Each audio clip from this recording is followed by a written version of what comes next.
Queridos, eu quero compartilhar uma palavra com vocês. Nós estamos num clima de júbilo, num clima de alegria, de celebração. Nós oramos, sonhamos, trabalhamos, nos preparamos de várias formas, né? Organizamos a nossa agenda.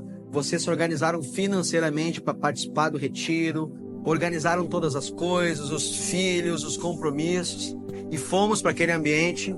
Recebemos da parte de Deus lá e sabíamos que Deus havia reservado algo especial para este momento. Então, desde o período do louvor, desde o momento que eu cheguei neste lugar, confesso a vocês que o meu corpo estava cansado, doído, mas entrei neste lugar e senti a presença de Deus, senti o meu coração se enchendo de alegria, o meu corpo sendo renovado, restaurado as minhas forças. Então estou muito feliz de estar aqui com vocês e de ter a oportunidade de compartilhar a palavra que eu vou compartilhar aqui neste momento, que é uma boa notícia. Eu tenho uma boa notícia para nós. A Bíblia Sagrada, as Escrituras Sagradas, elas por si só, elas são uma boa notícia.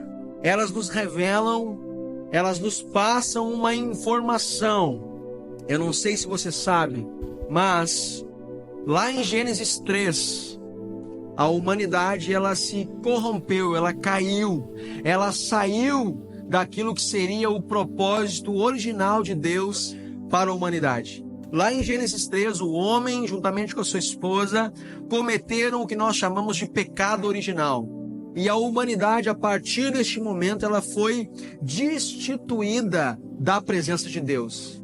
E pesou sobre a nossa vida, sobre toda a humanidade, uma cédula, uma dívida que só poderia ser paga com a morte, porque a Bíblia diz que o salário do pecado é a morte.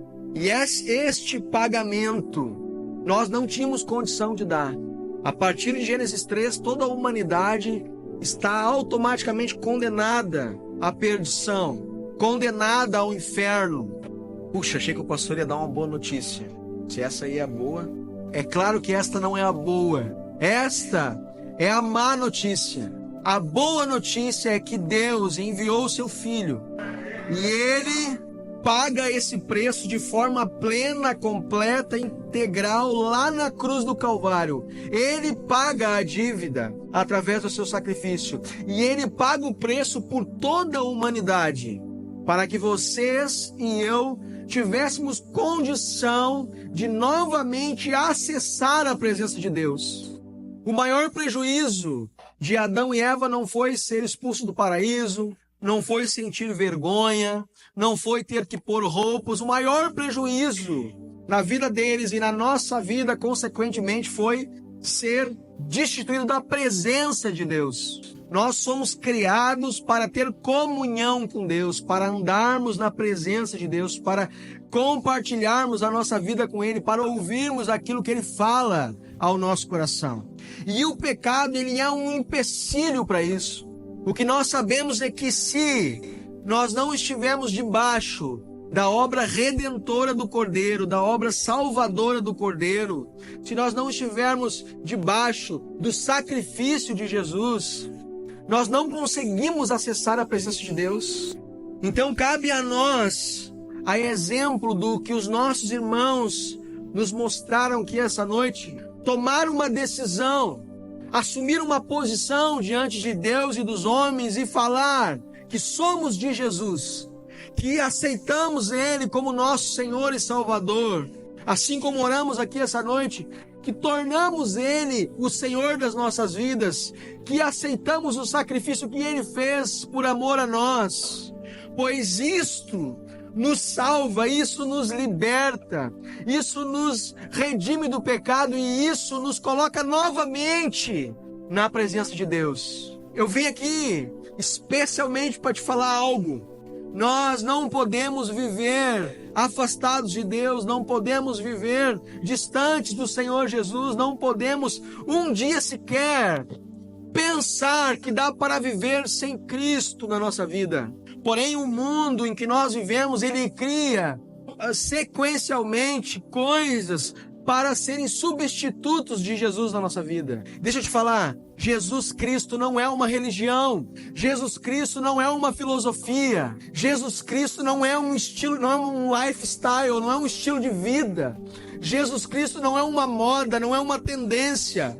Jesus Cristo, Ele não é uma coisa boa. Jesus Cristo não é um pensamento positivo. Jesus Cristo não é um personagem histórico. Jesus Cristo é o Senhor e Salvador das nossas vidas.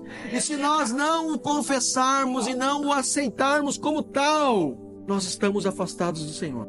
Não importa se você vem no culto da brasa, se você vai lá não sei aonde, se a sua religião é A ou B, se Cristo não for o Senhor da tua vida, de nada vale. Não adianta quando nós estivermos lá no último dia, e haverá um dia onde nós estaremos diante de Deus, e o Senhor vai nos perguntar, e aí, o que tu fez na tua vida? Não, eu ia lá na brasa. Que brasa? Não, lá do pastor Vavá. Quem? O Vavá é outra história, não tem nada a ver contigo, eu quero saber tu. Quem era o Senhor da tua vida? Como assim? Quem é o Senhor da nossa vida? Nós temos um problema, irmãos, porque culturalmente nós somos formados para não gostar de senhores, não gostar de ter pessoas sobre a nossa vida, não gostar de estarmos submissos a alguém. Porém, ter um Senhor, no caso de Cristo, não é um julgo, não é um castigo, é uma proteção, é uma garantia de vida. É uma garantia de ser resgatado do inferno e conduzido à salvação, à vida eterna. O inferno, ele representa uma morte eterna e o céu representa uma vida eterna. Então, tê-lo como Senhor não é um castigo, tê-lo como Senhor não é um peso, tê-lo como Senhor não é uma disciplina, tê-lo como Senhor é salvação, é cura, é libertação. Tê-lo como Senhor é uma garantia de coisas novas. E é esse texto que eu quero ler com vocês. Em Cristo, 2 Coríntios, capítulo 5, versículo 17. Se você tiver uma Bíblia aí, abra, por favor. Se você tiver um celular, liga a tua Bíblia aí no aplicativo. O apóstolo Paulo está instruindo a igreja de Corinto e também a nós nesta noite. A Bíblia Sagrada fala assim: portanto, se alguém está em Cristo, é nova criação. As coisas antigas já passaram, eis que surgiram coisas novas. Amém. Eu quero ler apenas esse versículo. Este é um versículo que está muito distante de ser um versículo simples. Está muito distante de ser um texto raso. Na verdade, há uma profundidade. Se você ler as cartas de Paulo, você fizer um estudo em cima das cartas, você vai ver que há um tipo de padrão na forma como Paulo escreve. Apesar de algumas igrejas ele está trazendo doutrina, outra ele está trazendo outro tipo de instrução, está advertindo algumas, está instruindo outras. Algumas cartas que ele escreve tem um teor pastoral, instruindo pastores, outra ele está advertindo a igreja mesmo. Mas há alguns tipos de padrões, e sempre quando Paulo coloca assim um portanto, antes vem uma explicação profunda, vem uma revelação de algo que nós precisamos entender, que é indispensável. E ele diz aqui, portanto, se alguém está em Cristo. Deixa eu te falar uma coisa. Tu sentir muito forte no coração não é garantia. Precisamos estar em Cristo. Um muçulmano que se amarra a bombas e se explode, ele sente muito forte no coração dele que ele está fazendo a coisa certa. Então não confunda a fé com algo que chamamos de fideísmo, que é uma crença muito forte humana. Então está em nós uma crença muito forte, uma crença que brota da nossa própria humanidade e que nós depositamos em coisas e em pessoas. Há até uma expressão que diz assim: olha, este eu conheço e boto fé. Só que não é fé como a palavra diz. Quando nós estamos em alguém, quando nós estamos em Cristo, isso implica em algumas coisas. Isso implica em torná-lo o Senhor da nossa vida. Isso implica em caminhar, procurando saber e descobrir o que Ele tem para a nossa vida. Quais os mistérios, quais as instruções. Porque se Ele é bom e Ele é bom, eu preciso descobrir o que há da parte dele para mim, para que eu consiga viver dessa forma. Estar nele não é apenas falar, não, eu acredito em Jesus. Hoje em dia, se você perguntar para muitas religiões, para quase todas, todos falam, eu sou cristão. Só que ser cristão não é apenas saber que Jesus existe ou acreditar que ele existe. Ser cristão é estar em Jesus. É estar. É buscar fundamentos para aquilo que está queimando no teu coração. Eu me lembro quando eu me entreguei para Jesus e eu orei e queria que Ele se tornasse Senhor e Salvador na minha vida. Eu sentia um calor no meu peito, eu sentia uma angústia, uma ansiedade. Eu sentia algo que eu não conseguia traduzir e eu não sabia nem como explicar. Porém, à medida que eu fui entendendo a importância cada vez mais dele, eu fui tentando descobrir, eu fui perguntando para os irmãos mais velhos na fé, eu fui ouvindo os pastores, eu fui lendo as escrituras, eu fui descobrindo. E quanto mais nós nos envolvemos com algo, mais nós estamos lá. Deixa eu te falar uma coisa, o lugar que tu está é o lugar que tu tem mais gastado tempo. E posso dizer aqui sem medo de mentir, que muitos de nós estamos muito mais envolvidos com redes sociais, com internet, com entretenimento do que com o Senhor Jesus. Gastamos horas e horas do nosso dia passando, rolando feeds de redes sociais, assistindo vídeos que não tem nenhum fundamento, que só ficam mantendo a nossa mente entretida, lançando sobre nós níveis de dopamina, gerando algum tipo de prazer em nós. E isso só nos tira de estar em Cristo. Chamávamos de loucos e de ignorantes pastores que proibiam televisões. Às vezes eu fico revendo isso. Quem é mais antigo vai lembrar. Os pastores diziam que a TV era o quê? A caixa do capeta. Deixa eu perguntar para você se está certo ou errado. Não, mas a televisão, se ela for bem utilizada, ela é bênção. Eu posso assistir pregações, eu posso ouvir estudos, fazer cursos, eu posso assistir filmes cristãos. É claro que podemos, mas ao invés disso, nós gastamos horas e horas e horas e horas, muito mais para coisas que não nos edificarão em nada e que nos colocam num lugar que não é um lugar de quem está em Cristo. É um lugar de que estamos sempre exaustos ao extremo, que não temos condição de ler um trecho da palavra de Deus, de tirar 10 minutos de oração, não temos condição de viver nada, porque estamos sempre cansados, exaustos, exauridos. E por que que uma série, por que que um filme, por que que um programa, um vídeo, ele nos estimula e a palavra não, e a oração não? Isso revela onde está o nosso coração. Isso revela onde nós estamos fundamentados. O reino dos céus não é um reino de preguiçosos. É um reino de pessoas que se levantam de madrugada para orar. Desligam as suas televisões e tiram um tempo com o Senhor. Que abre as escrituras e estuda um livro. Que lê algum autor que o Senhor tem levantado como um produtor de conteúdo.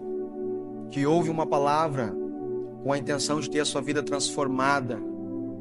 Eu acho até o desenvolvimento tecnológico maravilhoso. Temos um canhão nas nossas mãos chamado internet. Não mandamos um versículo para os nossos amigos.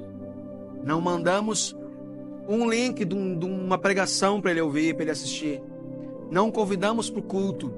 Não mandamos o Instagram lá da igreja, um vídeo. Não mandamos.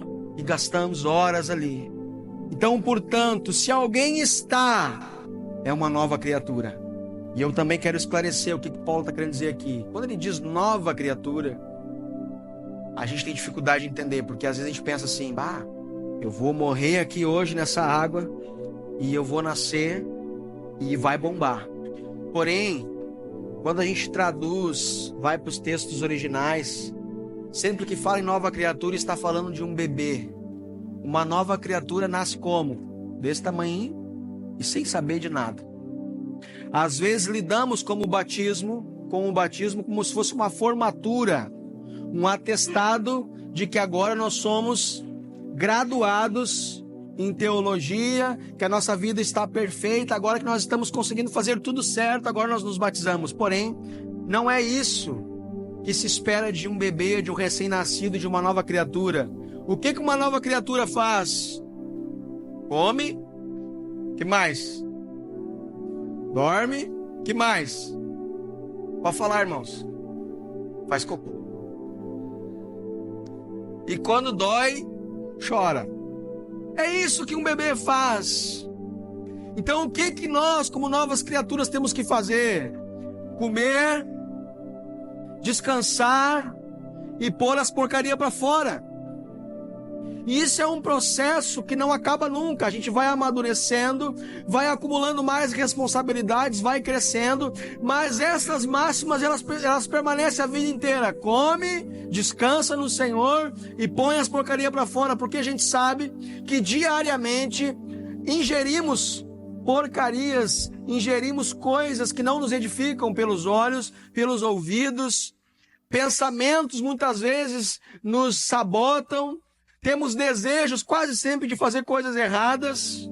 Então a gente tem que sim, todo dia, se alimentar do Senhor. Temos que todo dia comer e beber de Deus. Temos que ter um descanso no Senhor. Não podemos andar ansiosos, não podemos andar exauridos. Temos que nos esconder em Deus, porque o mundo jaz no maligno. Temos que nos abrigar nele. E temos que tudo aquilo que surge de ruim, que vem lá da nossa natureza pecaminosa, que vem das ações externas, das coisas que vemos, temos que também expulsar de nós. Isso é um processo de crescimento, de maturidade. Sabe que uma coisa que nos difere dos animais, tem algumas coisas, né? Mas uma coisa que eu acho linda: Deus fez os animais com algumas informações de fábrica.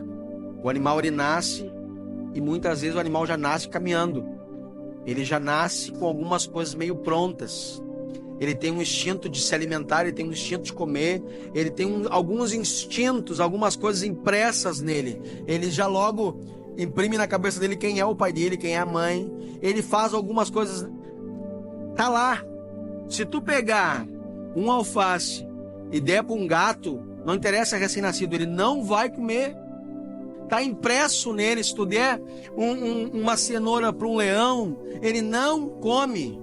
Porque está impresso nele essa informação que não é o tipo de alimento para ele. Ninguém ensina isso para ele. Isso vem de fábrica. Em contrapartida, nós, os seres humanos, Deus nos fez diferente.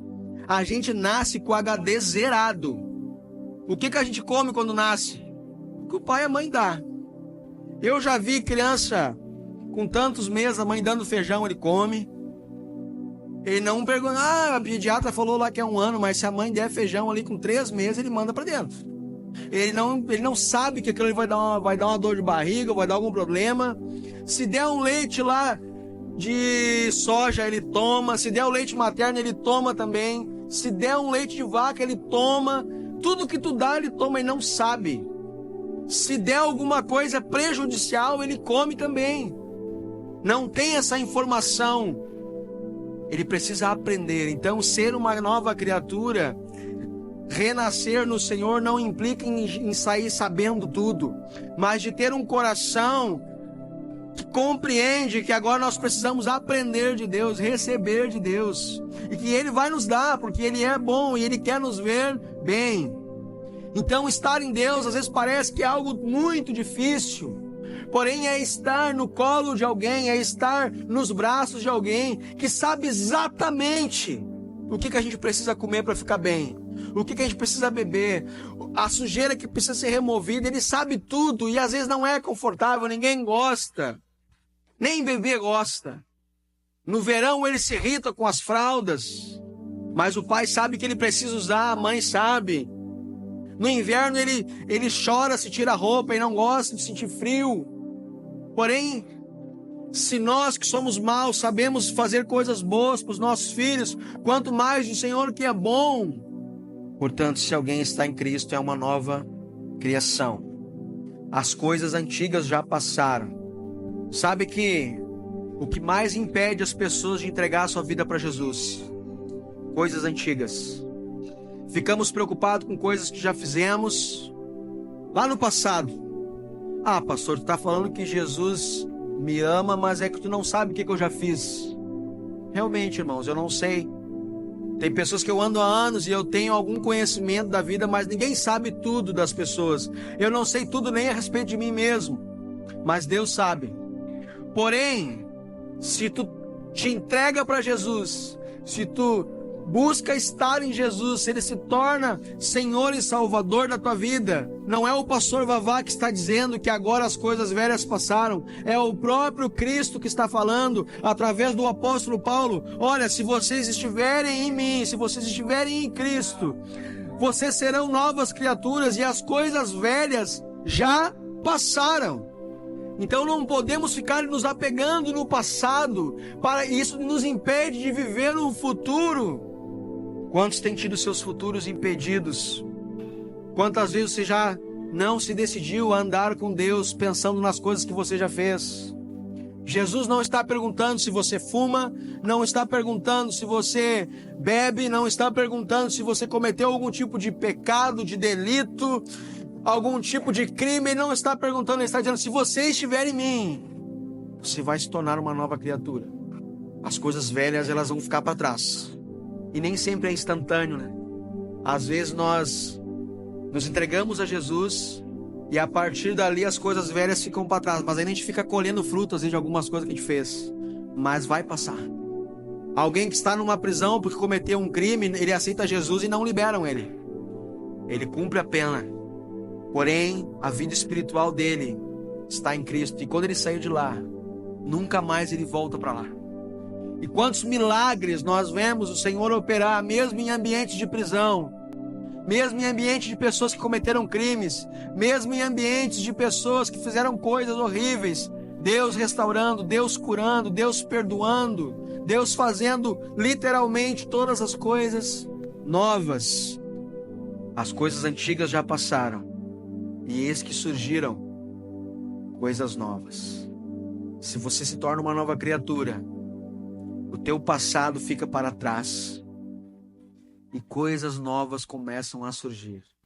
Se eu perguntar aqui, quem tem buscado coisas novas? Quem deseja viver coisas novas? Quem deseja viver novidade com o Senhor? Quem deseja evoluir, amadurecer, crescer, conquistar, avançar? Eu acredito que todos no seu coração desejam isso.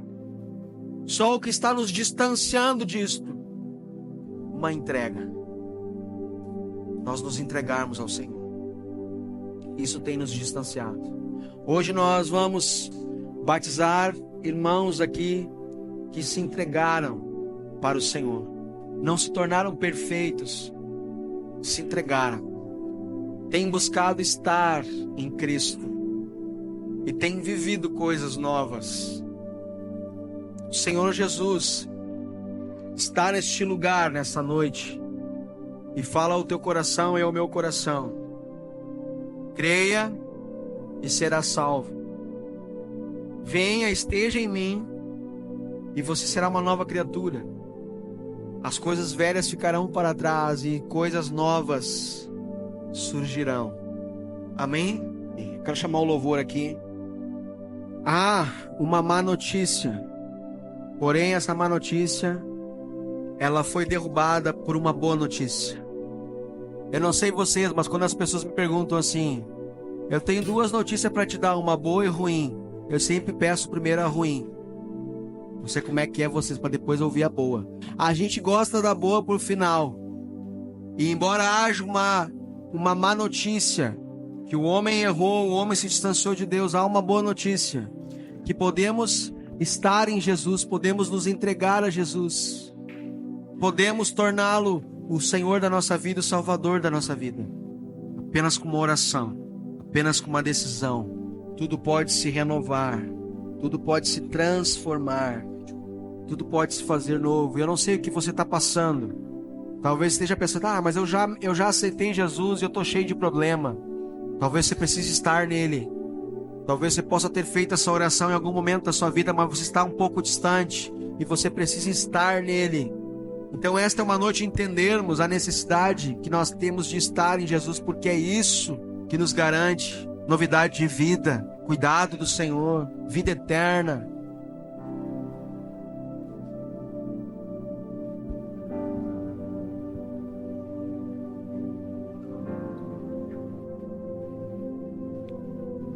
Versículo 18, Paulo segue falando assim: tudo isso provém de Deus, que nos reconciliou consigo mesmo por meio de Cristo e nos deu o ministério da reconciliação, ou seja, que Deus em Cristo estava reconciliando consigo o mundo, não levando em conta os pecados dos homens, e nos confiou a mensagem da reconciliação. Portanto, somos embaixadores de Cristo, como se Deus estivesse fazendo o seu apelo por nosso intermédio.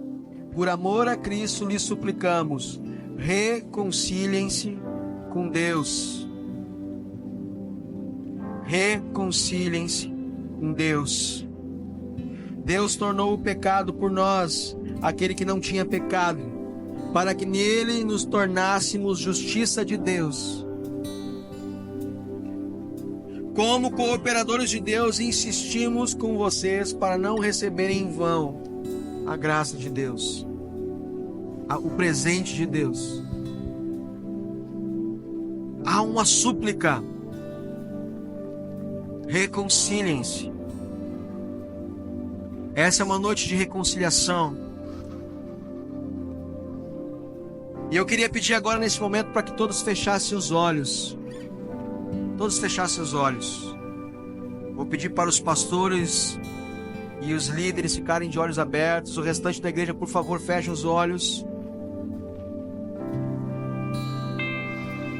E eu queria te dizer, você que deseja se reconciliar, reestabelecer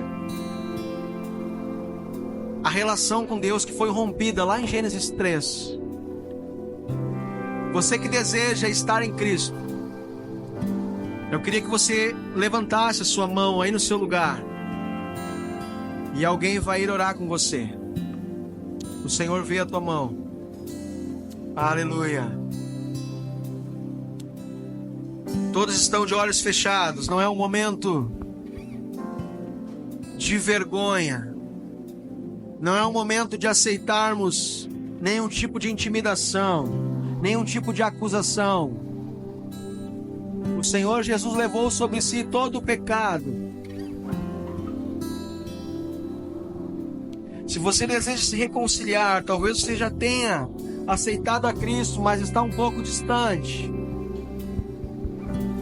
Talvez você até creia em Jesus, mas você quer andar mais próximo, quer estar nele. Erga sua mão e nós iremos orar por você, com você. Você não está aqui em vão. O Senhor conspirou para que você estivesse aqui.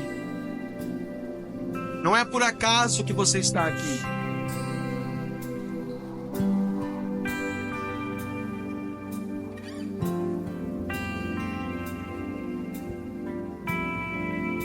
Oh Jesus,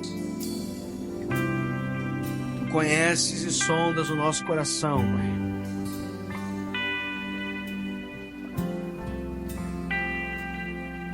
Tu conheces e sondas. O verdadeiro amor, ele lança fora todo medo. Remove de nós, Pai, o medo. Remove de nós a dúvida. Coloca em nós uma certeza, uma convicção de quem Tu és, do que Tu queres fazer em nós e através de nós, aqui nesta noite. Queremos deixar as coisas velhas para trás. Dependemos de Ti para isso, Senhor. Muitos me falam, eu quero começar do zero. Talvez você esteja pensando nisso nesses últimos dias. Eu preciso recomeçar, eu preciso começar do zero. Hoje é uma oportunidade de começar do zero.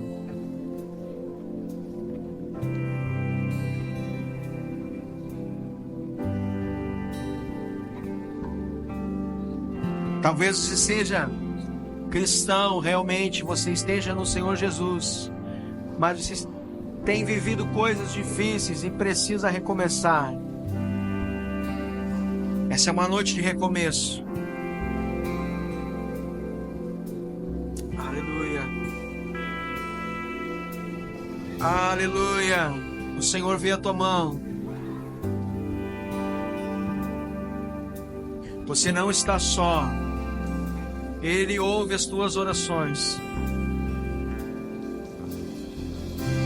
Aleluia. Todos de olhos fechados. Não deixe para amanhã.